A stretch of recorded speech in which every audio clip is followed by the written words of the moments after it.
Turkey has once again demonstrated significant progress in its air power modernization program through the testing of the indigenous KAAN fighter jet and the continued operation of F-16 fighters as part of a broader air power ecosystem.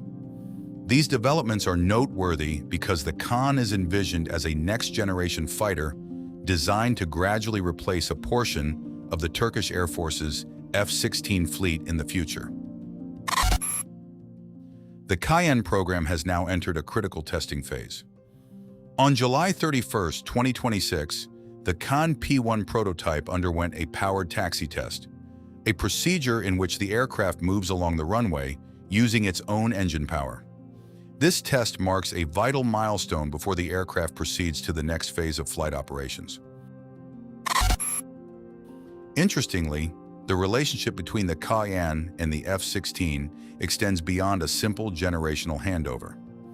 Since the KAAN's maiden flight on February 21, 2024, F-16s have served as chase planes during initial test flights.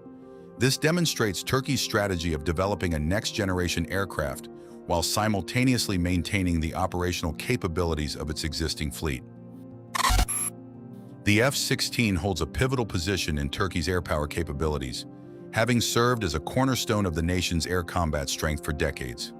Consequently, the development of the KAAN does not entail the immediate retirement or replacement of the F-16.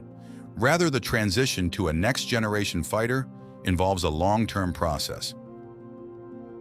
The KAAN is designed to be far more than a simple replacement for the F-16. TUSASH classifies the KAAN as a fifth-generation fighter capable of executing both air-to-air and air-to-ground missions.